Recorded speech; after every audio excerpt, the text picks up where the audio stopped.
I was working for a wholesaler on the Gulf Coast, not far from the mermaids in Weeki Wachee, pretty close to the shrimp docks. There's a couple sets of shrimp docks up in there. We would get these buckets full of various marine life every morning as bycatch from the shrimpers. They would just drop it off before we even came in that morning, and it'd be big, beautiful seahorses and little arrow crabs and puffers and filefish and a lot of peppermint shrimp just hanging all over the seahorses. And we would ship these things off to Underwater World, Sea Dying Creatures, and ERI, places like that. Trade them in Miami. You know, we would take sponges and things down to Miami and trade them. But anyways, this bucket full of bycatch is what it's really called.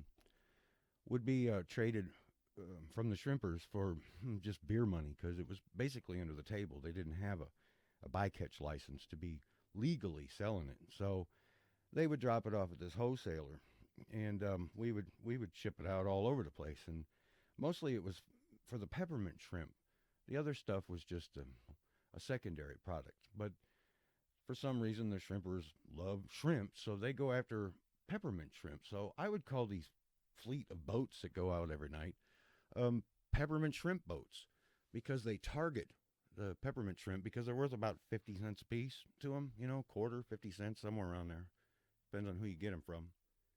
Well, we weren't quite getting enough, so we decided to collect our own seahorses. We had a big order for somebody. So we get the shrimp boat ready, and we head out right before dark, like most shrimpers do. We chug out to international waters. I found out why we were in international waters later. We had no idea what was really going on at the time. We were just freshwater conchs from up north learning the ways of the South. This is my first time on a shrimp boat, and I didn't know nothing about this stuff when I got out there. Here we are out in the middle of the night. We drop our nets. We start dragging for, I don't know, hour or two. Total dark. You don't have your lights on while you're dragging. When we stopped the boat to pull up the nets, the most amazing thing happened. We turned on the lights, and there was hundreds, if not thousands, of seagulls just floating behind us in the dark. You didn't even know they were there. It was the craziest thing. I guess they've learned to follow the shrimp boats at night, and eventually there's going to be a bunch of bycatch they get to eat. And here's why. They take a board and they lay it across the width of the boat, and so you can drop the extra stuff off the both ends of the boat, or the sides of the boat actually. But we drug up our nets, we dumped everything on a board, and we went through it. We had buckets so we could put seahorses and peppermint shrimp and different things. You know, at least we kept them separate. And then the shrimp go in a cooler. Shrimp they want to catch to eat, that basically pays for the gas. The rest of the stuff gets slid off the side of the board where almost none of it hits the water. The seagulls swoop down and grab everything before it hits the water. So anything that's extra, all the extra bycatch, which they calculated a whole lot of what you're actually pulling out of the water, gets ate by the seagulls. It gets killed. And the rest gets put in a bucket and sold to the aquarium industry, and the rest goes to shrimpers to go to buffets or whatever. But here's these big, beautiful seahorses in the bucket, and I got to noticing that every one of them was a big, pregnant male. And it dawned on me that the pregnant males can't get away from the rollers like the females can. They can swim away when they hear them coming, tearing through the reef at night. So all these big, beautiful, I mean, some of them were 15 inches and bright red and orange and yellow, just amazing creatures. Some of them had frilly things all over them. And all we were going to do was sell them to the pet trade. And the babies died usually in the system.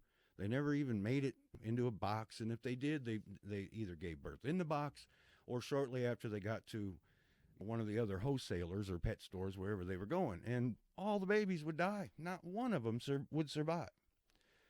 So we rented some buildings and set up some tubs, and we were going to actually get the pregnant seahorses from the shrimpers and let them have their babies and put the babies back in the wild where they come from and then sell the adults off to the pet trade or whatever, wherever they were originally going to go. But there was a pirate that tried to run us off the road and told us if he ever saw us out on the water, he was going to sink us. When you start messing with people's money, they get real dangerous. It's a true pirate atmosphere down there. It's pretty bad out there. Anyways, I just wanted everybody to know that what was going on down there, because I believe this guy is still in business and teaching his kids, and it's terrible. We actually tried to talk to Fish or Wildlife about what was really going on, and we found out that they cover for their local guys down there. Anybody that's old grandfathered in, they leave them alone. They let them get away with bloody murder. They might mess with somebody from out of state if they catch them, but all them local guys down there getting away with all kinds of stuff, Fish and Wildlife looks the other way. They don't care. There's a whole lot of coral poaching going on all over the world. I met a poacher up on the East Coast one time. He actually came into one of my stores and wanted to sell me some of his corals.